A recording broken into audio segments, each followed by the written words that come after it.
pacing in the original, for me, felt sort of slow, a little ponderous. For a horror movie, I kind of like things to move a little back. Original 2, they had the baseball game going on. Yeah, the baseball so game I mean, so part of me went to the baseball game, more and then back to the. In the American one, the girls just for the most part, face the camera.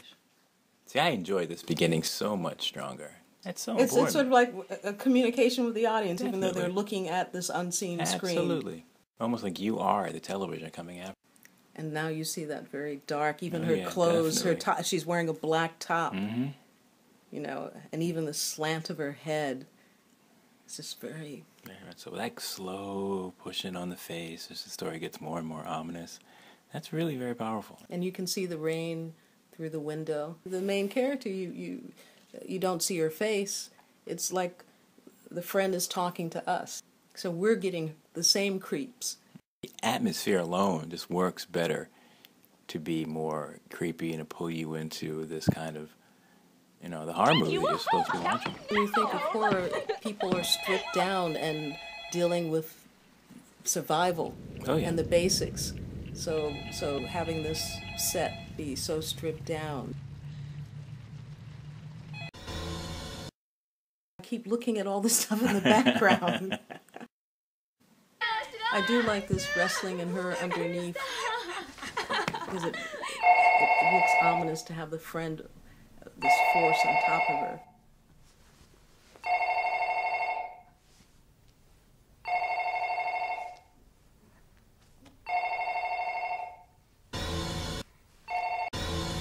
And I wanted to talk a little bit about the stretching of the horror element in the remake versus the original. Do you know what I mean? So in the remake, well, in the original, she walks, the television snaps on, but in the remake, there was a running upstairs and the water coming under the floor.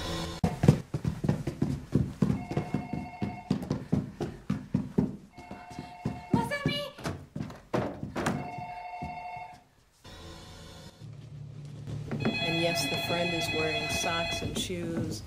Yep. And the girl, of course, she's at home. Mm-hmm. It's her home. She's barefoot, but it's a choice.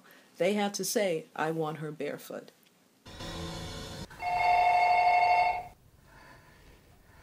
And in the American one, you could see both their faces.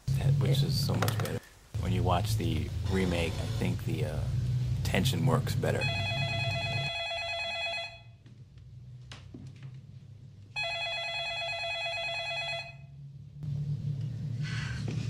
This is so lame. Every residence. The main character's face is turned right towards the audience, so we see every reaction. That's right. We could feel her fear.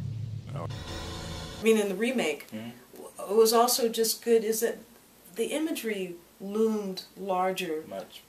Much larger. Like when she goes to turn off the TV that's magically turned itself on, she goes right next to the screen. And you see the fuzziness of it. It's like just next to her, and it's like this energy field.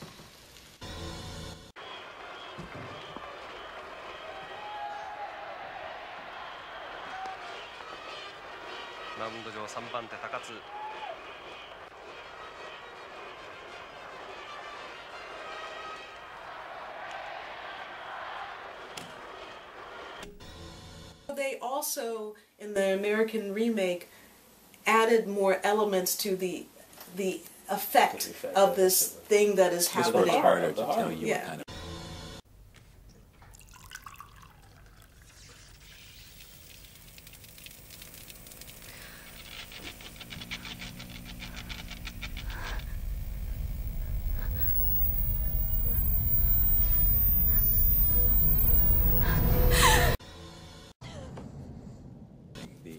Throws in more supernatural things happening. The hallway, we see down a space. There's still not just her terror, but the sense of something could be coming. Oh yeah. The unknown and all this other space. And the camera looking down on her, and I love the bare feet. Becca, can you hear me? Vulnerability. Say, when I first saw the water, I thought, is that the bathroom? Why is there water coming out? I don't want her to step in that water. I mean, it just felt like there was something wrong with that water, like maybe you're going to get a shot. know, and it's dripping from the knob. I mean, if you were a director or if you were a producer, which version of this do you like better? Well, I think what's important is you can't just talk about a scene. You have to talk about what is going to be the entire film, Sure. and where do you want people to end up, and what are you building towards? Because that pacing can't, you know, has to be consistent in working towards something. And if we're just going to say for these two scenes, I would prefer the American one. Yeah, me too. But then you Sorry, also, Japan. but you also have to give credit, because with the Japanese, it's also when someone does something for the first time, because that's what's really interesting about remakes is a director has a chance to sort of redo things. yeah, but to study, study it, and say, I like this, but and also I'm sure most directors are also saying if they're doing a remake, I don't want it to be exactly the same. Yeah. So how can I, you know, change this around a little bit so it's my little signature? But the other part too is that cultural, because we're talking about a film that was made in Japan. Not that much time difference, because it was 1998 as opposed to 2002. So some films we've studied, it's been a major, you know, 20 years difference or something.